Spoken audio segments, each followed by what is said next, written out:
Jeff, I see we're back on Benefit Street in Providence, Rhode Island. That we are. We've been here twice before, actually. Visited the shunned house just up the street. Yep. And we looked for Edgar Allan Poe's broken-hearted ghost nearby, too. That's right. Yeah, but this time we're looking for something more tangible than just a story. This time we're looking for a legendary landmark. Okay, our destination is just up there by the Providence Athenaeum. The Athenaeum is a gorgeous building. Yeah, it is. Nestled here in College Hill, the library was built in 1838. Almost looks like it would fit in Washington, D.C. with its stone columns. What we're here to see is something right in front of the Athenaeum. It's a magical and enchanted structure that they say has the ability to transport you. We're back on Benefit Street in Providence, searching for Rhode Island's first water fountain.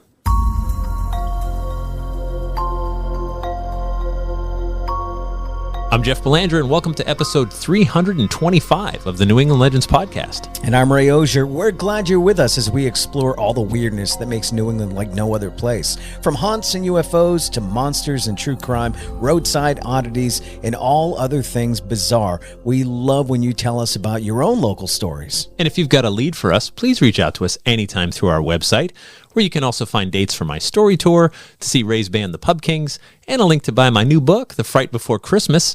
It's out now and available in hardcover, ebook, or audiobook, narrated by yours truly, wherever you get your books and your audiobooks. We'll go looking for this magical fountain in Providence right after this word from our sponsors. Okay, so we're in the front of the Providence Athenaeum. Yep. There's a black wrought iron fence along the sidewalk, a small landscaped hill behind that, and then some stone steps that lead up to the front door of the building. And right here on the brick sidewalk is what we came to see. There's a large stone fountain directly in front of the Athenaeum with the wrought iron fence coming up to it on either side. Right. So it basically abuts the sidewalk. Yep. Maybe 10 feet tall, about 6 feet wide. And there's a steady stream of water coming out of the middle into the bowl below. At the top, embossed in the stone, it reads AD 1873. And embossed in the stone arc over the fountain, it reads, "Come hither, everyone that thirsteth." And they say this fountain is enchanted and magical? They do say that. Nice. I hope you're thirsty, Ray, because we're going to test this legend and see if we, too, are magically transported. But first, let's head back to 1873 and see how this fountain got here. It's July of 1873 here in Providence, Rhode Island, and it's a scorcher. People are still putting the nation back together since the Civil War ended 8 years ago. It's hard work. Even though it's not quite noon yet, folks are walking down Benefit Street with sweat dripping from their brows already. This weather can be dangerous, too. People can overheat, get sunstroke, get dehydrated. The summer heat can be a dangerous thing. One woman who is taking notice of those struggling through her neighborhood is Anna Richmond. Now, Anna Edie Richmond is a unique woman. She comes from a wealthy New England family, and when her industrialist husband died young, he gave her complete control of his family money. And most widows aren't so lucky. Anna Richmond is a Unitarian. She and her family do all they can to further the cause of freedom of religious belief, access to education, science, and justice, and also temperance. Temperance? Oh, so she's against alcohol? That she is. Nobody's perfect, right? I guess not. Anyway, Anna uses her wealth and influence to fund causes that she believes in. She's sponsoring professors in colleges, she's funding public works, and doing what she can to make the world a better place. And what could be better than offering a thirsty person a drink? It's the little things, isn't it? Sometimes it is. So the Providence Athenaeum was established back in 1836. It's a subscription library that formed after the merger of the Providence Library Company that was founded in 1753 and the Providence Athenaeum, which was founded in 1831. Anna Richmond is, of course, a member. It's during one of these scorching hot days that Anna gets the idea to build the first water fountain in Providence. Oh, come on. I mean, there's other public fountains around already. Right, but those aren't drinking fountains. Oh, okay. They're more, decorative. Got it. The fountain is designed for anyone walking by to fill their cup with free, clean water. That is a new idea. I like it. So Anna Richmond fronts the money, the handsome sum of $600. Some fancy architects from Ware and Van Brunt in Boston are hired, and soon ground is broken on this new fountain. Doesn't take long for the city's first public drinking fountain to take shape. The fountain is a Gothic revival style, and carved across the arch is, "Come hither, everyone that thirsteth." Anna loves the idea that the Athenaeum can quench your intellectual thirst, while this fountain can quench your body's physical thirst. Anna also points out that maybe if people drank more water, they would drink less beer. I'm not saying water's bad, but, can't we have both? Well, Anna would prefer not. Okay. Still, her heart is in the right place.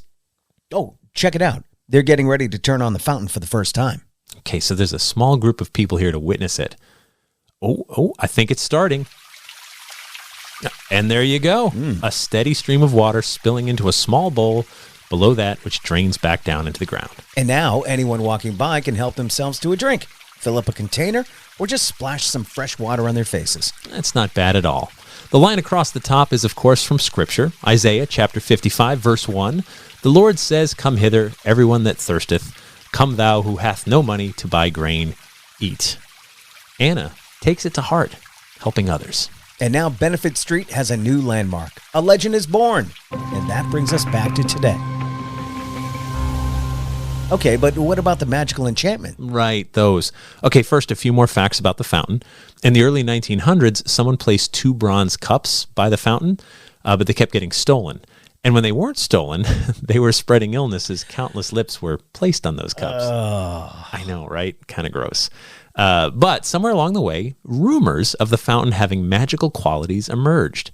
Some suggested that Edgar Allan Poe cursed the fountain. That's right. We covered the story of Edgar Allan Poe's broken-hearted ghosts haunting the Athenaeum way back in episode 78 of our podcast. We did. But Poe died in 1849. That's decades before the fountain was built. So that doesn't hold water. Oh, Couldn't help no. it.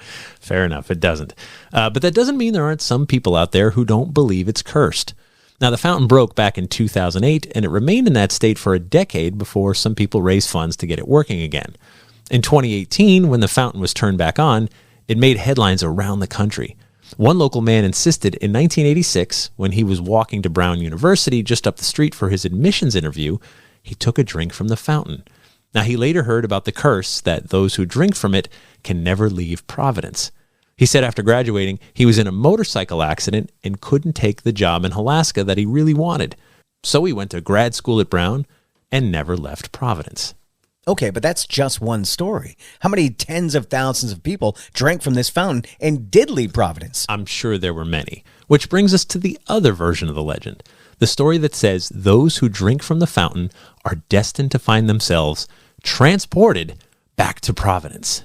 Come on. Let's try it. Really? I brought us 2 red Solo cups. Okay. Cheers. Cheers. Oh my gosh, it worked. What? Ray, we're in Providence. Dude, we were in Providence already. Oh, good point. Well, either way, we've been magically transported to After the Legend, where we take a deeper dive into this week's story and sometimes veer off course. After the Legend is brought to you by our Patreon patrons. The legendary group of awesome people kick in just $3 per month, and for that, they get early ad-free access to new episodes, plus bonus episodes and content that no one else gets to hear. They support us with our growing hosting, marketing, travel, and other costs it takes to bring you 2 stories each week. We can't do it without them. Just head over to patreon.com/New England Legends to sign up. And to see some pictures of the famous fountain from the great Frank Grace in front of the Providence Athenaeum, just click on the link in the episode description or go to our website and click on episode 325. So there's an other version of the story, and that is if you drink from the fountain, you'll always find your way back to Providence. I like that. Yeah, that's. Providence is a lovely place. I don't go course. there enough. But you'll be back. But I'll be back. I will. Right. I've never drank from the fountain before. Well, right, because you're scared. No, because I sat on the lap of what was it, the Black Angus? Oh, right, Black Agnes. Agnes, I'm Yeah, sorry. Right. I sat on her lap and nothing happened to me yet. What did you call the water fountain in your school when you were a Bubbler. kid? The bubbler. The bubbler. That is, that's not even a New England thing. I think that's a Massachusetts thing. We still drop the R. Bubbler. Well, Bubbler. It's not New England. It's just Mass. No one calls it a bubbler, right? No, it's just a bubbler. It's probably how it's spelled with an AH at the end. Bubbler. When I was a kid, I remember moving, and I was like, "Oh, where's the bubbler?" And they're like, what? You know, what's a bubbler? I don't even know the origin of that. It's a water fountain that you drink from. But when you say bubbler, everyone, there's a picture in your mind, right? You push it, it hardly comes out. You got to put your mouth on it. Ugh. Yeah. Or you do it anyway, and somebody reminds you. You know how many lips have been on that thing? Yeah, you just made out with every kid in school. Then all of a sudden, like an hour later, your lips are numb. Yeah, and you're like, oh no. Something's oozing, and you're like, oh, I did it to myself. Drinking from the bubbler. From the bubbler, yeah. There was always some kid that would just like make out with that thing, and you're like, oh. I bet you there's a New England legend story about the bubbler that we could look into. Just the word itself. We could put on our dungarees and get some tonic and play some kickball. And look up for the origins of the bubbler. Yeah. That's a weird one. Just to give you some reference, it was $600 in 1873 that was invested. That'd be about $15,000 today. So not chump change, but you know. But could you do a fountain for $15,000? I feel like that's even low. It'd probably be a little bit more, I would imagine. Yeah, especially a nice one. I mean, this is nice. This is like nice stonework and everything. So, but imagine if we did have the money to put up a fountain. Yep. And it had beer. Flowing all the time. Like what problems? It'd be the most visited place in New England. What the problems? World? There could be no problems that would come from that, right? Yeah, I mean, you need that filter system, right? Right. Well, you would with the water too. I guess it would be the same deal. When I was in college, they had this this party. They would bring in bands, you know, and you paid one admission price, and it wasn't much for students. And I remember I was a senior, so I was 21, and their deal was they had a big beer truck, and they would fill. There was no containers, no cups. You brought your own thing, and they would fill it. Okay. And so me and my buddies, you know how you have like the pasta pot for cooking? Yeah. We're all walking in with that. Oh, that's funny. And it's students that are working it. So they're like, whatever, dude, pass it over. You know, 3-gallon lobster pot, you know, and you're just like, glug, glug, glug, glug, glug. It's all, you know, it's good in theory. Right. Until you start getting tired of it, and it's still half full, and then it starts getting warm. But I guess at that age, you really don't care. It was never half full, right?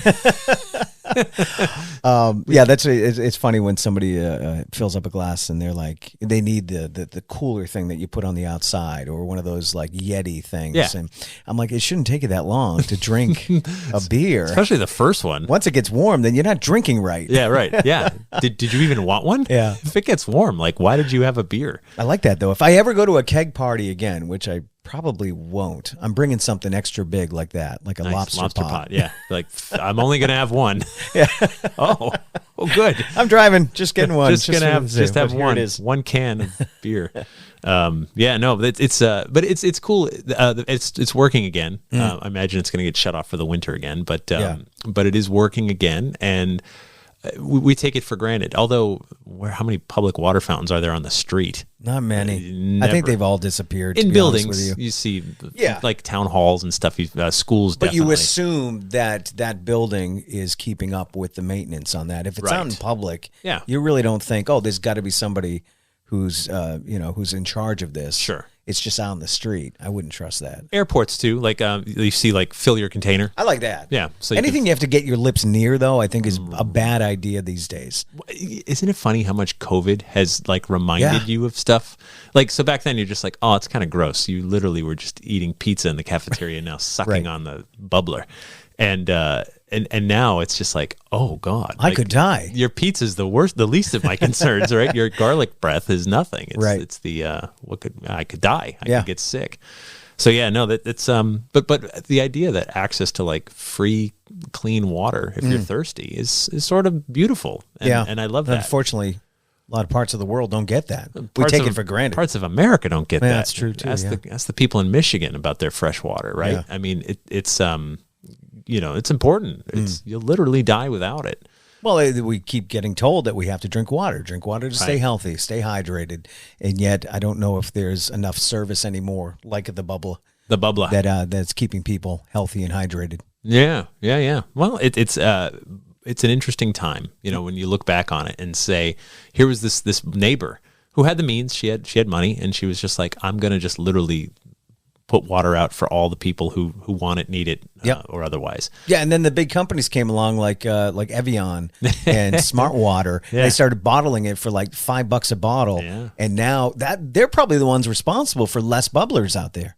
Well, sure. Because why would you want free water out there when I'm trying to sell my water? It's amazing too, right? So you used to make colas and root beers and orange sodas, which required tons of sugar and ingredients that had to come from all over the world. And you're like, shut all that off. Just fill it with water. Carbonated water? No bubbles. CO2 costs money too. Just the water we were going to use anyway to help make the sodas. We're going to put it in a fancy bottle with a fancy, catchy phrase on the front, and we'll sell it for $10. We had the equipment. We just dropped all the expensive ingredients. Yeah. Dan, go over to that fountain right there, turn on the faucet, and just fill these bottles for the day, will you? Yeah. We'll sell them. Hey, just go to Providence on Benefit Street. Fill them there. Why should we even pay for the water? Right. This is going to take a while. That's all right. Whatever. It's going to be worth it in the end. Yeah, in the end, this is all profit. So, I think it's the lobbyists that are responsible. The water lobbyists. Powerful lobby, for sure. They got a lot of politicians in their pocket. If you've got a story you'd like to hear on a future episode, please reach out to us anytime through our website. Don't assume that we've heard it before. Most of our story leads come from you. Our website is also the place to find out about all things Jeff and Ray. Jeff's books, dates to see his story tour, dates to see my band, the Pub Kings, plus video clips from the New England Legends television series that you can watch right now on Amazon Prime. We'd like to thank our sponsors. Thank you to our Patreon patrons. And our theme music is by John Judd. Until next time, remember, the bazaar is closer than you think.